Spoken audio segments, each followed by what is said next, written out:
Salmo de número 128. Acharam? Um detalhe aí importante. Esse negrito que está na sua Bíblia não é palavra de Deus. Esse negrito, e na minha Bíblia está temor de Deus e felicidade no lar, isso é uma inserção da sociedade bíblica. O que é escritura? Esse itálico que está aí na sua Bíblia é chamado Cântico de Romagem. É provável que alguém tenha outra tradução que esteja Cântico dos Degraus ou Cântico das Escadas. Qualquer um desses nomes é o mesmo cântico. Então, esse Cântico de Romagem é a escritura. Nós vamos ler a partir desse título, Cântico de Romagem, ok? Salmo de número 128, do 1º ao 6º versículo, começando do itálico. Cântico de Romagem. Bem-aventurado aquele que teme ao Senhor e anda nos seus caminhos. Do trabalho de tuas mãos comerás, feliz serás, e tudo te irá bem. Tua esposa no interior de tua casa será como a videira frutífera, teus filhos como rebentos da oliveira à roda da tua mesa. Eis como será abençoado o homem que teme ao Senhor. O Senhor te abençoe desde Sião, para que vejas a prosperidade de Jerusalém durante os dias de tua vida. Vejas os filhos de teus filhos. Paz sobre Israel. Vamos orar mais uma vez? Feche seus olhos. Vamos falar com Deus. Senhor, fomos conduzidos pela liturgia até este momento. Adoramos o Senhor, confessamos os nossos pecados, recebemos a outorga do perdão, agradecemos ao Senhor, cantamos a Jesus, o Rei da Glória e o Cordeiro de Deus que tira o pecado do mundo, e chegamos até a sua palavra, no momento em que nós, como teu povo, queremos e precisamos lhe ouvir. Eu lhe suplico que nesse instante eu seja a boca do Senhor, vox Dei, voz de Deus. Apesar de quem eu sou, apesar das minhas falhas, apesar das minhas limitações, apesar das minhas misérias, fale com o seu povo e me use para a glória do seu nome. Essa é a oração que eu faço em temor e tremor, em nome de Jesus. Amém. Em primeiro lugar, nós precisamos entender o que são ou o que vem a ser esse cântico de romagem ou cântico dos degraus, cântico da escada. Por que dos degraus ou da escada? Porque Jerusalém, geograficamente, fica mais alta do que grande parte do território de Israel. No monte mais alto de Jerusalém, no Monte Sião, o templo do Senhor fora construído. Primeiramente por Salomão, depois foi reconstruído no tempo de Esdras, Neemias, Zacarias e Zorobabel.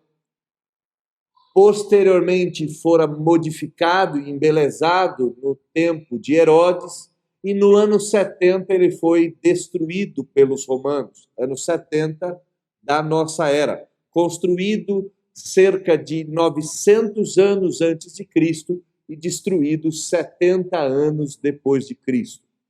Os judeus peregrinavam até Jerusalém, até o templo, em vários períodos do ano.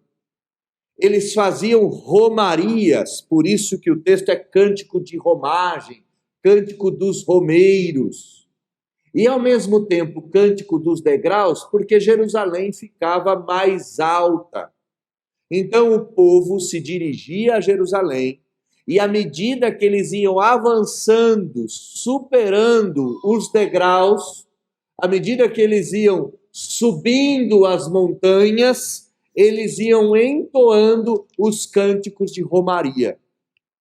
Do Salmo de número 120 até o Salmo de número 134, nós temos esse bloco chamado Cântico de Romagem.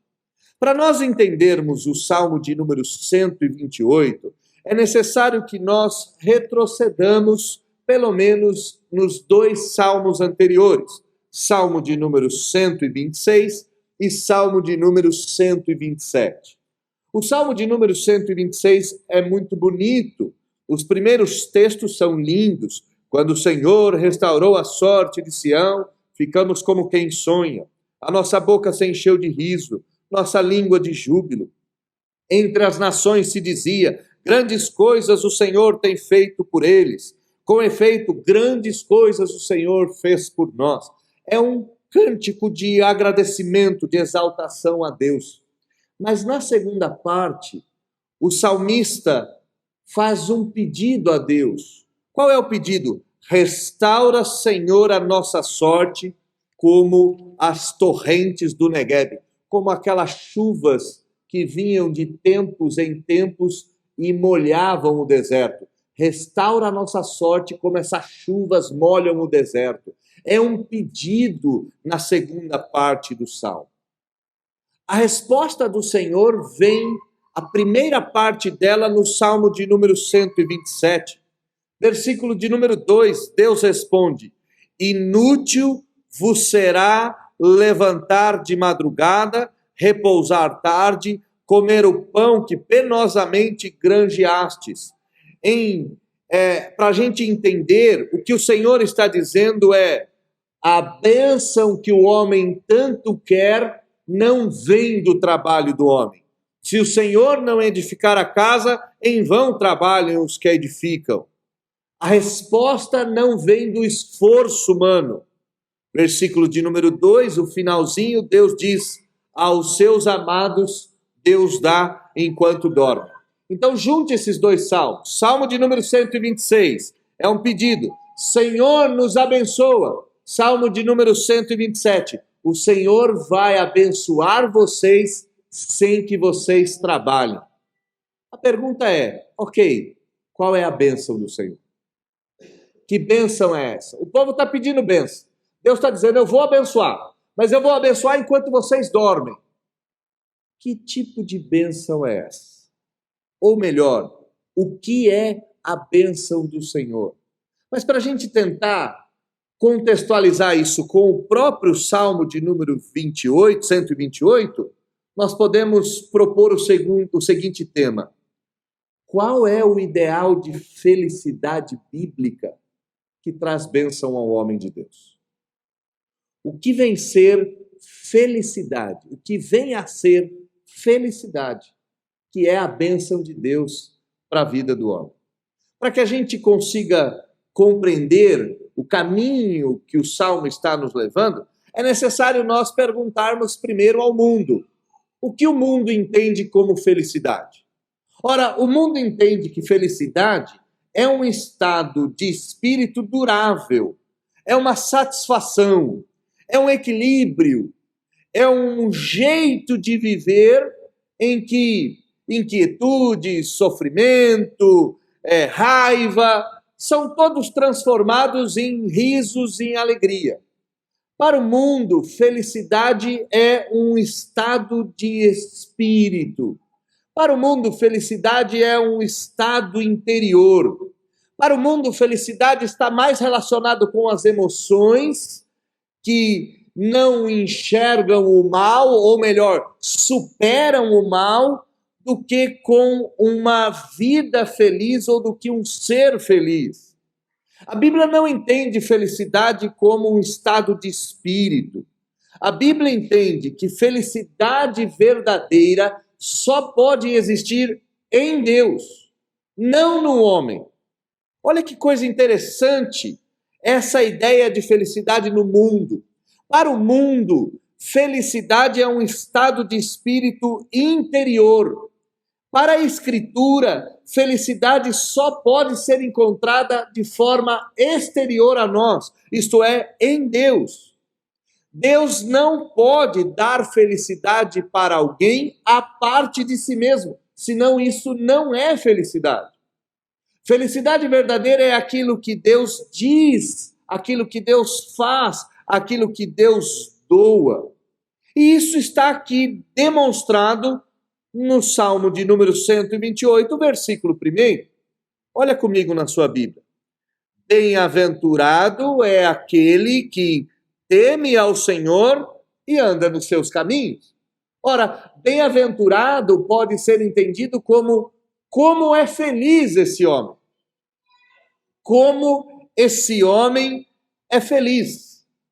A felicidade no mundo é um estado de espírito conquistado nas coisas, e você já deve ter ido por esse caminho. Você já deve ter buscado felicidade em coisas ou em pessoas. Você já deve ter buscado felicidade comprando alguma coisa, comendo alguma coisa, falando com alguém. Você já buscou felicidade em coisas materiais.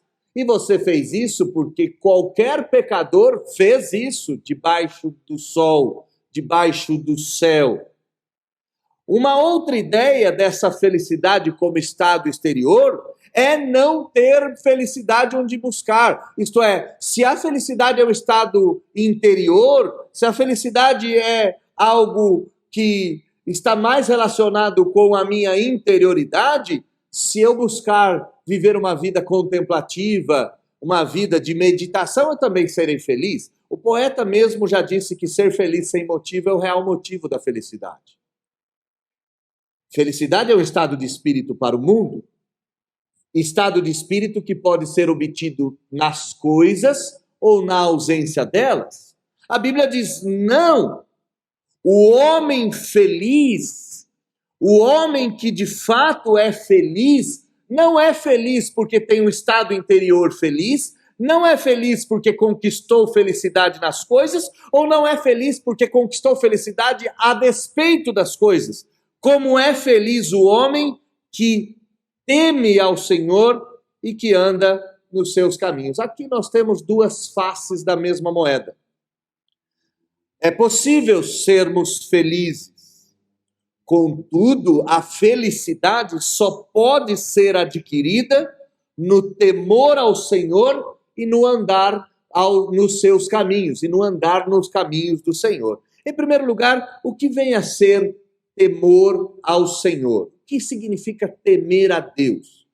Bom, em primeiro lugar, temer a Deus não tem nada a ver com medo. Nós não tememos a Deus no sentido de ter medo dele. Temer ao Senhor está mais relacionado com um respeito solene.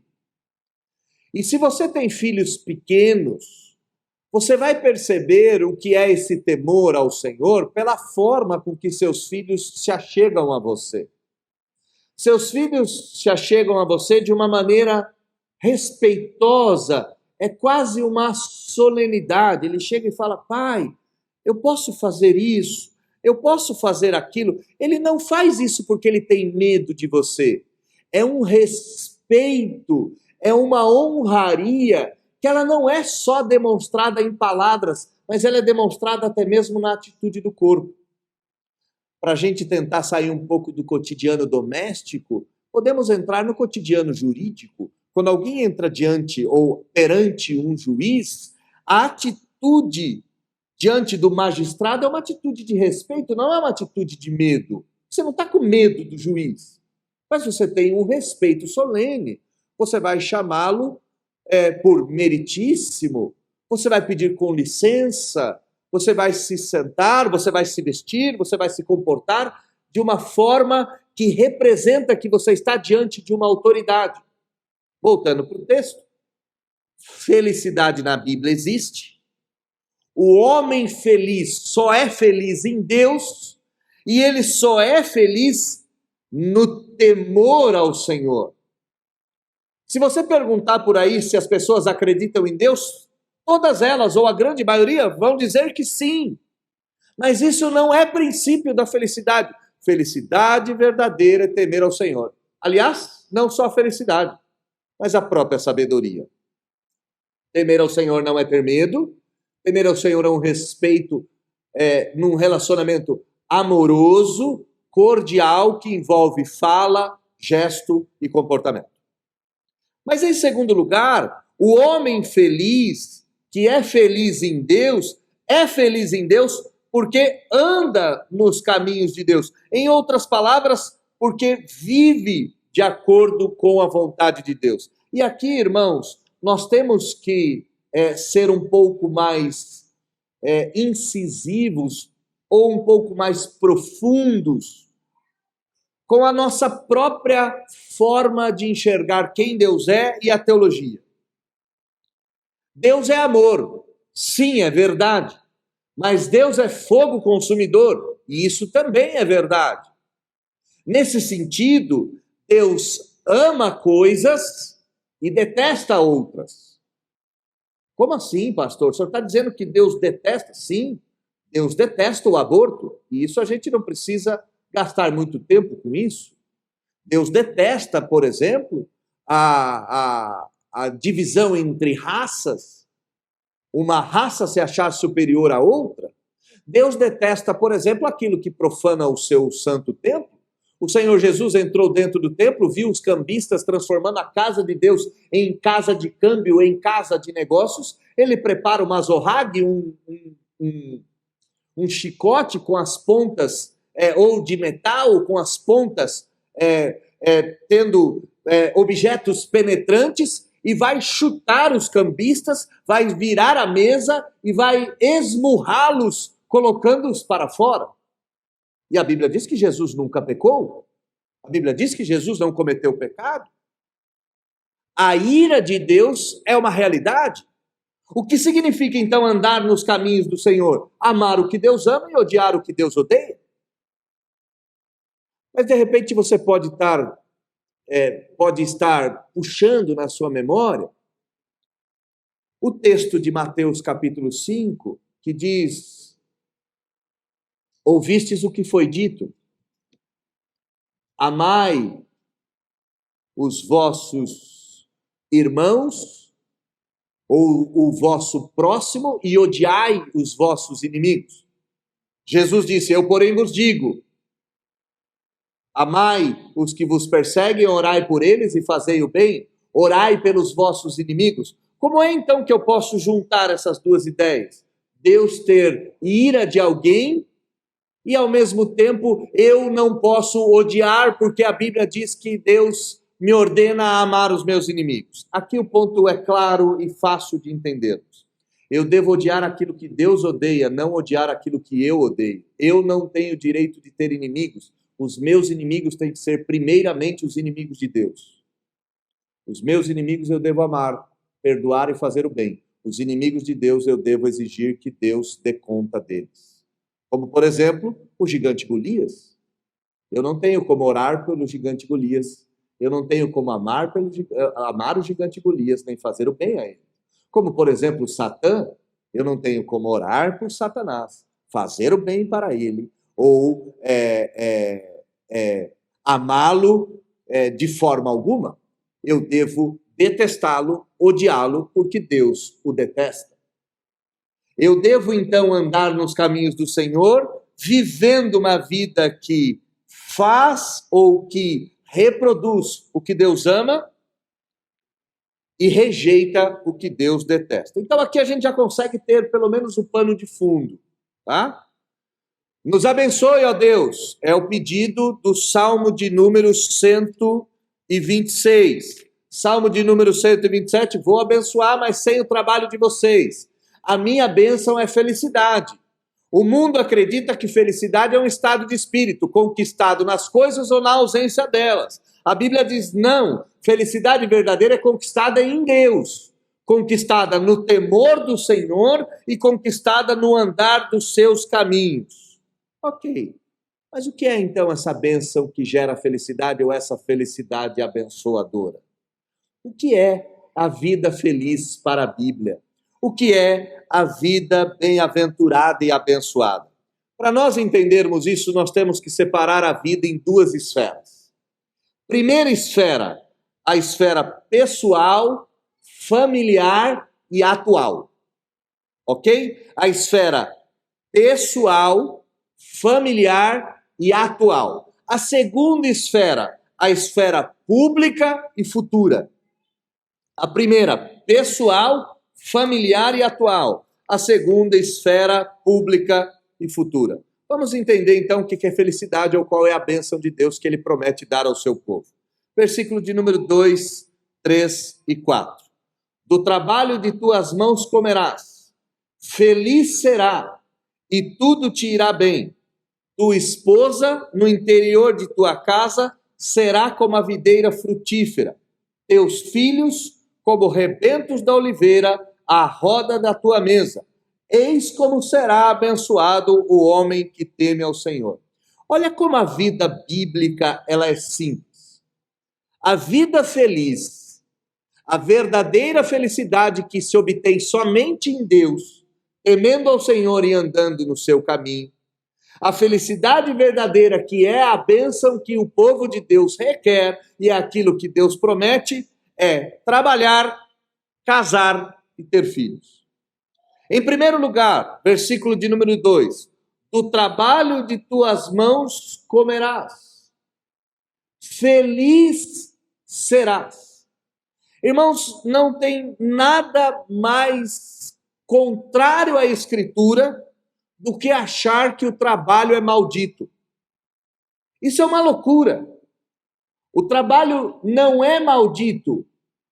O obter a renda por meio de um trabalho que exige de nós sangue, suor e lágrima é que é a maldição. Não o trabalho, mas a forma pelo qual nós obteremos o nosso recurso. Do suor do teu rosto comerás, foi o que o Senhor disse a Adão.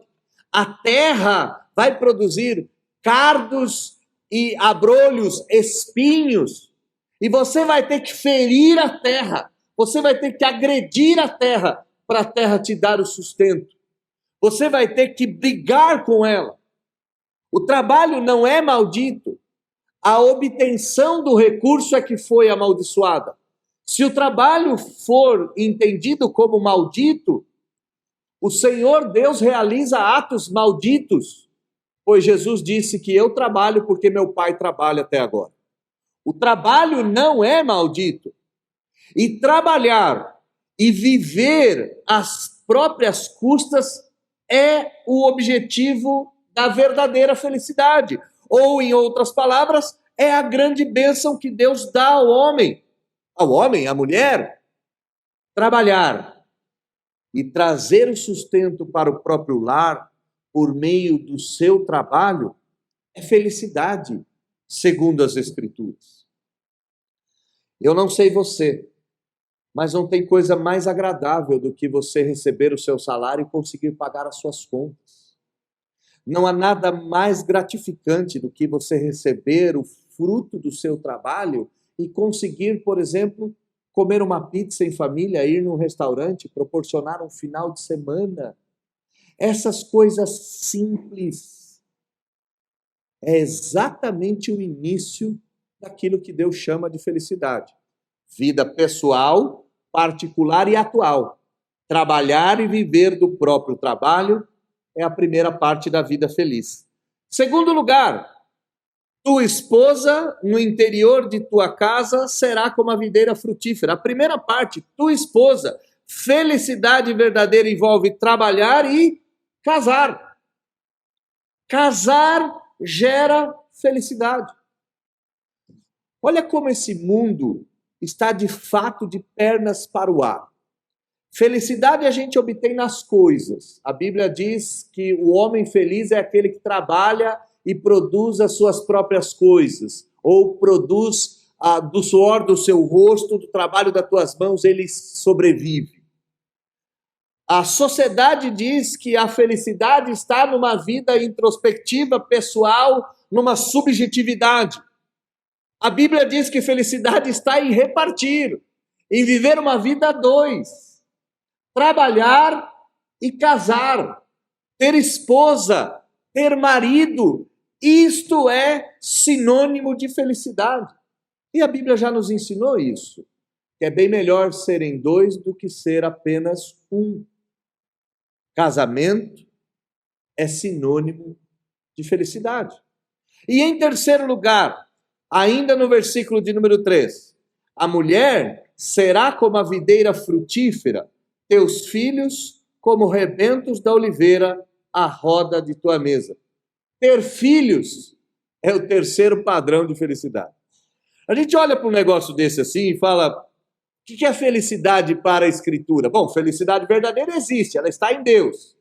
A felicidade é a bênção de Deus na nossa vida. Pois bem, que bênção é essa? Trabalhar, casar e ter filhos. A vida simples, a vida cotidiana comum. E olhe como a Bíblia diz, a mulher é como a videira frutífera. A mulher é como uma parreira de uvas. A mulher é como alguém que gera fruto sempre. E filhos em abundância são sinônimos de felicidade. A metáfora aqui é que os filhos são como rebentos da oliveira. Eles brotam da oliveira, mostrando a continuidade da vida, do nome, do legado daquele que casou, teve filhos e criou esses filhos. Eu não sei se você percebeu, mas o Salmo de número 128 nada está fazendo do que dizer que o padrão de felicidade é o padrão do Éden. Trabalhar, casar e ter filhos. Não mudou essas coisas.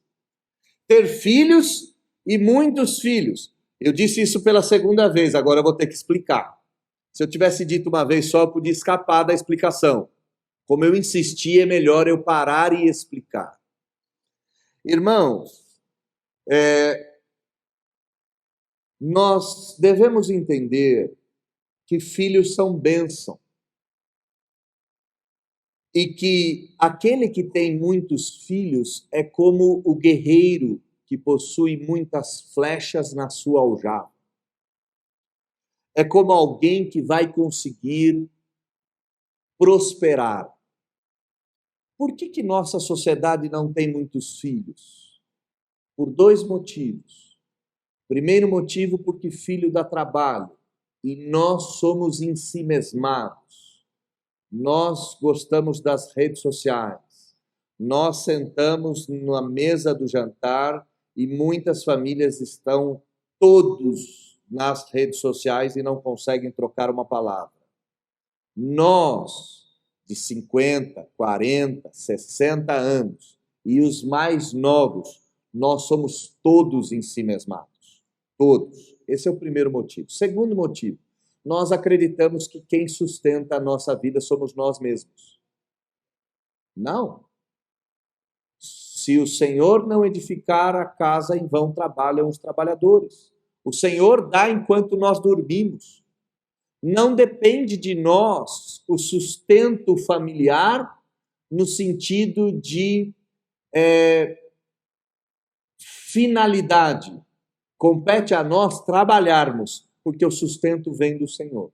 E eu nunca vi um justo mendigar o pão. A Bíblia sempre nos ordenou a famílias grandes. E ter famílias grandes é o ideal de felicidade e de bênção nas Escrituras. Quer a nossa cultura queira ou não, ser pai de pet é uma excrescência bíblica e uma loucura das maiores já vistas no mundo. Olha como termina essa primeira parte da vida feliz. Versículo de número 4. Eis como será abençoado o homem que teme ao Senhor. E aqui essa palavra como é interessante porque eu posso interpretá-la de duas formas. Como a maneira ou como quantidade. Primeiro, como maneira. Desta maneira será abençoado o homem que teme ao Senhor. Que maneira? Trabalhando, casando, tendo filhos, exatamente como o ideal do Éden, exatamente como aquilo que Deus deu, exatamente como Deus determinou ao homem. Mas em segundo lugar, como quantidade. E aí a gente precisa dar uma acentuada na leitura. Como será abençoado o homem que teme ao Senhor? Como em quantidade. Como forma, como quantidade. Pois bem, Primeira esfera, então, vida particular, vida atual e vida familiar. Qual é a segunda forma que Deus traz felicidade e bênção na vida pública e na vida futura? Versículo de número 5 e 6. O Senhor te abençoe desde Sião, para que vejas a prosperidade de Jerusalém durante os dias de tua vida. Veja os filhos de teus filhos. Bom, só para a gente trazer de volta a ideia de que felicidade ela vem do Senhor, o versículo de número 5 diz: o Senhor te abençoe desde Sião, isto é, o lugar da habitação de Deus, a Jerusalém, o templo no Monte Sião, é o lugar de onde Deus abençoa o seu povo. É do Monte Sião, é do monte do templo que Deus derrama as suas bênçãos. Felicidade verdadeira existe. Não tem o menor problema de querê-la. Ela só não está nas coisas do mundo, que geram uma satisfação pessoal, e nem na ausência dela, que gera a mesma satisfação. Felicidade verdadeira só pode existir no Senhor, numa vida que teme a Deus e numa vida que anda nos seus caminhos, numa vida que sabe que é do trono de Deus que advém as bênçãos. Essa vida feliz e abençoada tem duas esferas. A primeira esfera é a esfera pessoal, atual e familiar, por meio de uma vida que casa, que trabalha e que tem filhos. A segunda é pública e futura. E no versículo 5 mostra exatamente esse aspecto da felicidade na vida pública. O Senhor te abençoe desde Sião, para que vejas a prosperidade de Jerusalém durante os dias da tua vida. Para que veja a prosperidade da igreja, do povo de Deus, durante os dias de tua vida. A felicidade verdadeira, nessa segunda esfera, só pode ser obtida numa vida pública que está relacionada com a igreja. O homem feliz é o homem da igreja. A mulher feliz é a mulher da igreja. O que eu estou dizendo aqui? Que você deve abandonar tudo para viver na igreja? Não, não é isso que eu estou dizendo. Mas é impossível ser feliz sem se relacionar com a igreja, sem vivenciar a igreja, sem experimentar a igreja e sem prosperar junto com a igreja. A prosperidade da igreja é a prosperidade do povo, a prosperidade do povo é a prosperidade da igreja. Essas coisas se misturam. Felicidade verdadeira é trabalhar, casar, ter filhos e no domingo vir na igreja. Vir na igreja no domingo e viver a igreja por longos anos. Eu fui pregar há algumas semanas atrás, num domingo à noite, no aniversário de organização de uma igreja de 27 anos. E os fundadores estavam lá. Eles estavam lá, algumas famílias apenas. Eles foram congregação durante 5 anos e depois organizaram e agora se tornaram igreja há 27 anos, 32 anos de história, aquele povo. E não há coisa mais legal do que você conversar com um fundador de igreja, desde que ele seja crente, de fato, e ele vai dizer: nós começamos aqui, era uma garaginha, aí daqui nós construímos o prédio, a gente conseguiu comprar esse terreno, compramos o terreno de trás, construímos a escola dominical, demorou 5 anos o prédio da escola dominical, pastor fulano de tal que nos ajudou, hoje a gente está comprando o terreno do lado. O que Deus está dizendo, que a bênção que vem do Senhor é uma bênção para que nós experimentemos a vida na igreja durante muito tempo, e que nós vejamos a prosperidade dessa igreja. Irmãos, nós vamos experimentar isso em algum momento da nossa história. Nós vamos experimentar um crescimento em algum momento da nossa história. Hoje nós somos em 100 membros, praticamente. Um pouquinho mais, um pouquinho menos. Vai chegar um tempo que mais gente vai vir. Vai chegar um tempo que a gente vai mudar o prédio. Vai chegar um tempo que as salas vão ficar prontas e a gente vai mudar as salas. Vai chegar um tempo de reforma. Talvez chegue um tempo de compra desse prédio ou de compra de outro prédio. Essas coisas são quase que normais numa plantação de igreja. O que é anormal é que quando essas coisas começam a acontecer, a gente começa a ter disputas dentro da igreja, vaidades, a gente começa a ter tristeza. Ah, eu gostava tanto que o púlpito era daquele lado, agora o púlpito mudou de lado, eu não gosto mais. Eu gostava tanto do piano, agora não tem mais piano. Eu gostava tanto quando as crianças faziam isso, eu gostava daquilo. Irmãos, felicidade verdadeira é frequentar a igreja, vê-la crescer e desfrutar desse crescimento sem imaginar que a igreja cresceu por causa de si mesma. Ser feliz é trabalhar, casar, ter filhos e ser alguém da igreja. E ser alguém que vê a igreja crescendo. Crescendo de duas formas. Crescendo por meio da vinda de outras pessoas e crescendo por meio dos filhos dos teus filhos. Aqui eu vou abrir um parênteses, e sei que isso será usado contra mim num tribunal futuramente. Eu sei disso. Mas mesmo assim eu corro risco. Eu sou nascido em 1978, eu sou um homem jovem. Eu tenho 43 anos, nem 44 eu fiz, eu sou jovem. Eu vou repetir isso pela terceira vez, eu sou jovem. Pois bem, ditos essas coisas, é uma experiência nova, interessantíssima, eu poder conviver com minha neta que vai nascer. Sou jovem. Se alguém me chamar de avô, o conselho da igreja vai te receber. Não é nada de avô. Sou jovem. No máximo um tio. No máximo.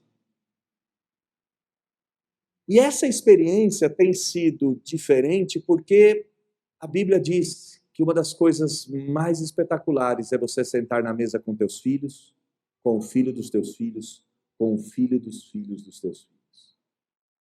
Você se lembra daquelas fotos das famílias antigas? Elas eram formadas por centenas de pessoas. Vinha primos de tudo quanto é lugar. Nós nos perdemos nessa história. E hoje o ideal de família para nós é marido, mulher, uma criança, um cachorro só. Olha o que a Bíblia diz. A bênção futura aqui, a bênção pública é ir à igreja. E a bênção futura é poder conviver com seus netos, com os seus bisnetos. Olha que legal. Minha mãe não é tão jovem assim. Eu sou jovem. Minha mãe não. Minha mãe será bisneta. Bisavó. Bisneta. Bisavó. E talvez, se Deus der à minha mãe mais 20 anos, minha família é longeva, eles morrem tudo depois dos 100, talvez ela possa ver a filha da filha da sua filha. Isso é vida, isso é felicidade, isso é alegria, isso é bênção. E se eu disse que a primeira parte estava relacionada com o Éden, a segunda parte está relacionada com o novo céu e a nova terra. Eu não costumo fazer isso, eu sempre exponho o texto, mas hoje eu acho necessário a gente voltar.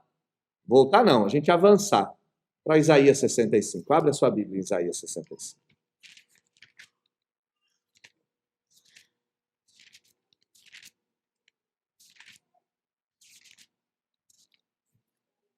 A partir do versículo de número 17.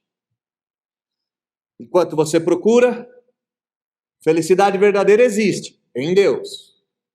Essa felicidade verdadeira existe em Deus, ela tem um padrão, que é trabalhar, casar e ter filhos. Ah, irmãos, um detalhe aqui. E quem não pode ter filhos?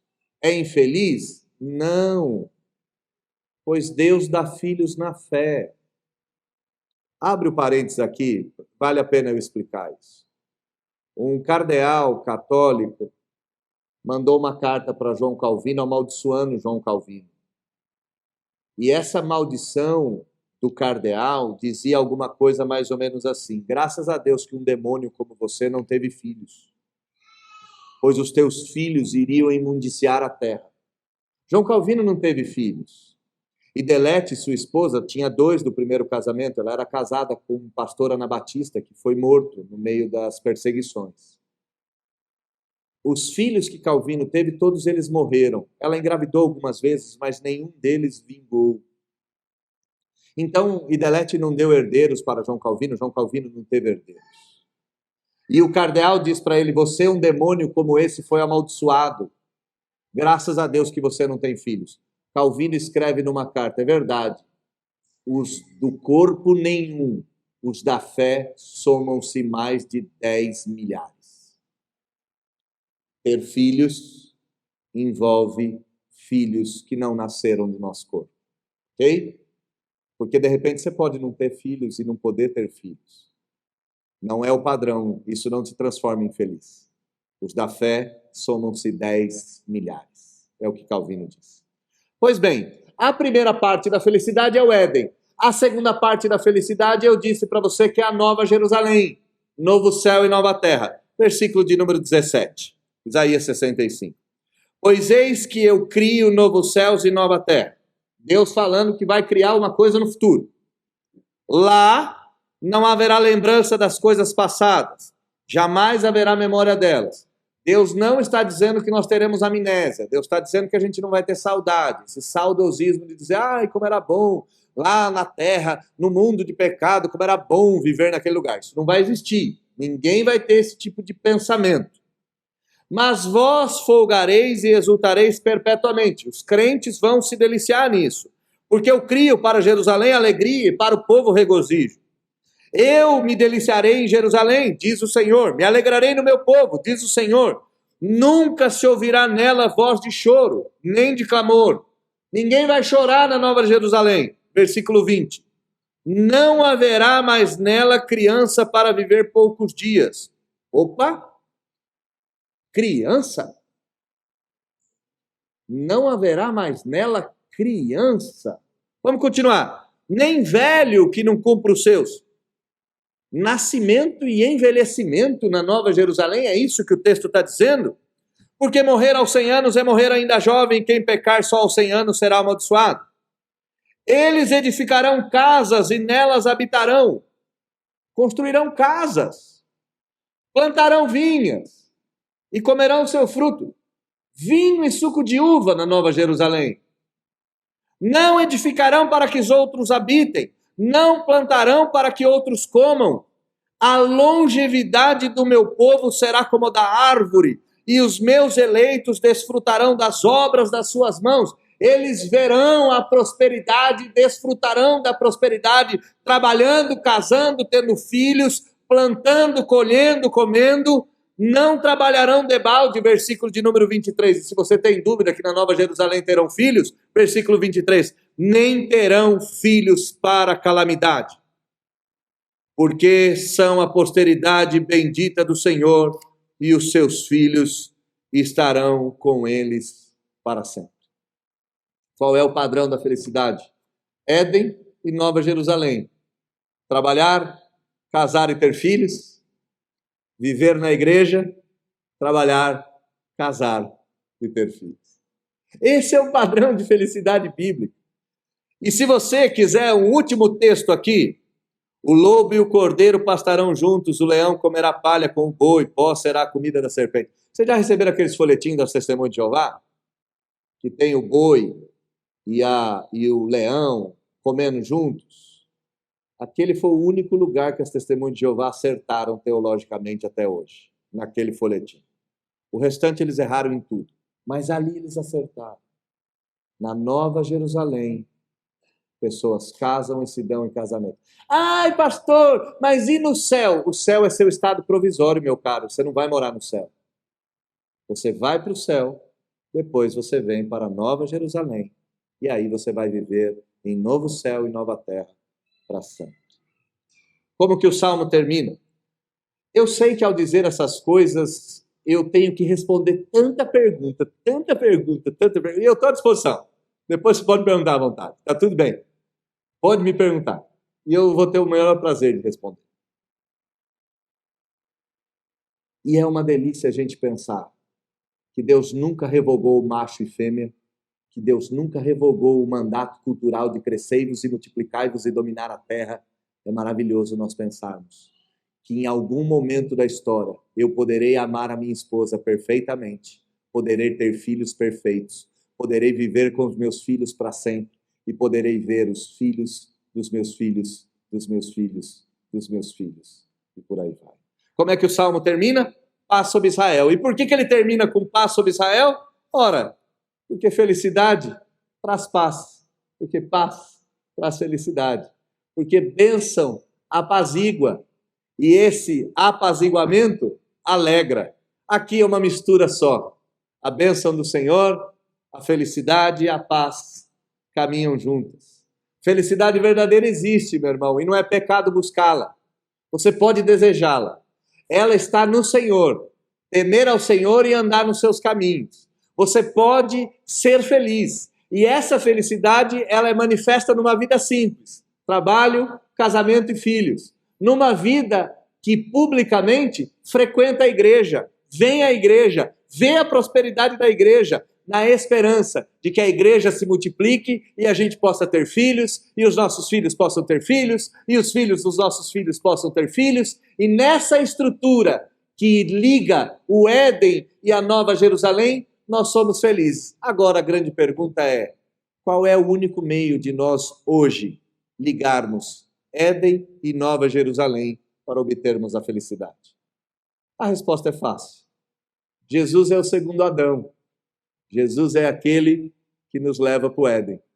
Jesus é o Rei dos Reis, Senhor dos Senhores. Ele é aquele que governa a Nova Jerusalém. O dia de hoje pode ser um dia de felicidade se eu e você resolvermos abraçar aquele que é o único que liga novo céu e nova terra à antiga criação. É o único que liga a perfeição do Éden com a perfeição do novo céu e da nova terra. O único que é capaz de nos fazer voltar ao jardim no dia de hoje. E é importante você saber que Cristo entrou no jardim da aflição para que você voltasse ao jardim do Éden.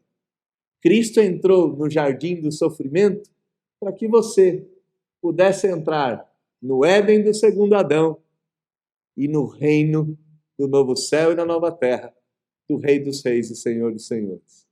Cristo é a dobradiça que liga Éden e novo céu, que nos dá a felicidade imediata, que nos dá a felicidade de uma vida simples, tranquila, que casa, trabalha, tem filhos, vai para a igreja. E esse será o nosso destino eterno. Nós faremos isso para sempre. Feche seus olhos, vamos orar. E a gente encerra esse momento de reflexão.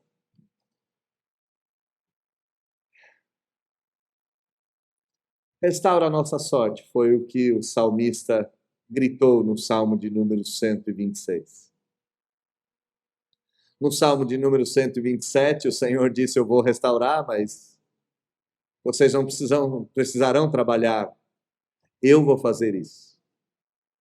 Eu sou a fonte da bênção. Eu sou a fonte da felicidade. E a verdadeira felicidade dos crentes não é viver nesse mundo conforme esse mundo. É viver nesse mundo sendo um eco do Éden e um prelúdio do novo céu e da nova terra. Um eco do Éden porque a gente trabalha, casa, tem filhos, vai para a igreja. E um prelúdio do novo céu e da nova terra porque a gente casa, trabalha, tem filhos, vai para a igreja. É isso que é a vida feliz. Essa é a vida que tem paz. Essa é a vida bem-aventurada. Essa é a vida alegre.